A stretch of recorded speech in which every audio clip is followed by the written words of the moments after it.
मिसाल के तौर पर हाल ही में हुए चुनाव को ही देख लीजिए। राजस्थान, छत्तीसगढ़, मध्य प्रदेश या तेलंगाना, इन परिणामों ने बताया है कि कौन सी पार्टी ने अपनी ताकत का जायज आईना दिखाया है और कौन सी पार्टी ने घपलेबाजी, धोखेबाजी का, कौन सी पार्टी जीत के हार गई और कौन सी हार के जीत गई।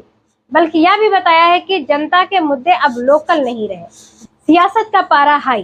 क्या आप जानते हैं कि आपके राज्य की राजनीति में अगली बड़ी चाल क्या होने वाली है?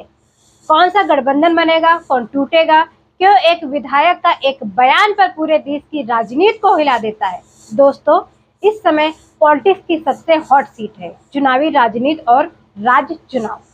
यहाँ हर दिन एक नया खेल होता है और हम आपको बताएंगे कि इस खेल के पीछे आखिर असली नियम क्या है।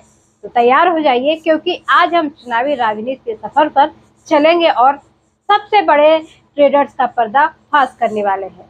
अक्सर लोग सोचते हैं कि राज्य के चुनाव सिर्फ लोकसभा मुद्दे पर लड़े जाते हैं, लेकिन सच यह है कि आज के दौर में राज्य चुनाव किसी मिनी लोकसभा चुनाव से कम नहीं है। ये केवल सरकारें नहीं बदलते, बल्कि राष्ट्रीय राजनीति की दिशा तय करते हैं।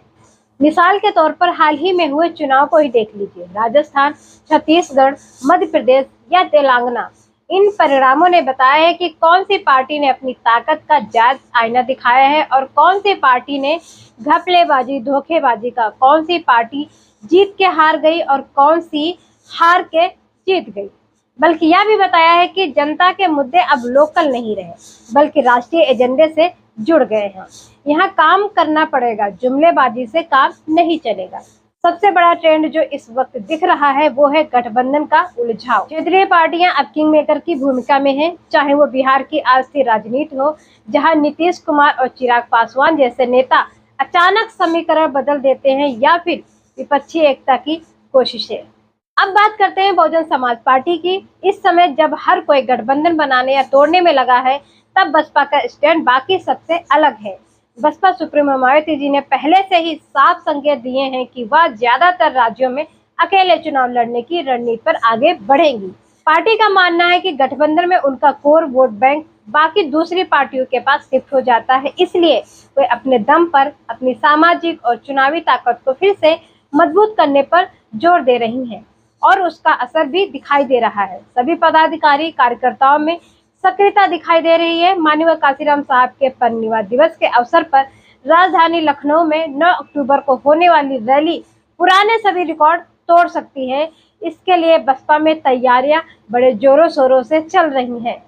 यह देखना दिलचस्प होगा कि उनके एकाकी सोलो रणनीति राष्ट्रीय राजनीति पर क्या प्रभाव डालती है, खासकर उन राज्यों में जहां उनका दलित वोट बैंक निर्णायक माना जाता है। एक और ट्रेंड जो आपको परेशान कर सकता है, यह है नेताओं की विवादित बयानबाजी। यह आजकल राजनीति का एक नया हथियार बन गया है, जहां कोई विधायक, मुख्यमंत्री या अन्य वरिष्ठ नेता पर आपत्तिजनक टिप्पणी करता है, जो उसका लक्ष्य सिर्फ विवाद पैदा करना होता है। इसका सीधा मकसद होता है आला कमान का ध्यान खींचना और अपनी राजनीतिक हैसियत बढ़ाना, और इसमें सबसे बड़ा रोल निभाता है सोशल मीडिया।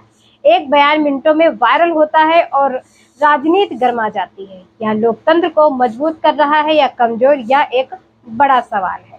तो दोस्तों, चुनावी राजनीति अब सिर्फ वोटिंग तक सीमित नहीं है। यह गठबंधन, बयानबाजी और राष्ट्रीय एजेंडे को प्रभावित करने वाला एक गतिशील रण क्षेत्र है। बसपा का अकेले चलने का फैसला इस खेल को और भी रोचक बना रहा है। अब आप बताइए, आपके हिसाब से आने वाले चुनाव में सबसे बड़ा गेम चेंजर क्या होगा? मुद्दे, जाति, गठबंधन या बसपा का एकाकी स्टैंड? कमेंट करके अपनी राय हमें जरूर बताइए। अगर आपको यह विश्लेषण पसंद आया तो वीडियो को लाइक कीजिए, चैनल को सब्सक्राइब कीजिए और इस वीडियो को अपने दोस्तों के साथ शेयर करें। हम आपसे मिलते हैं और अगले ट्रेंडिंग पॉलिटिकल एनालिसिस में। तब तक के लिए धन्यवाद। नमस्कार।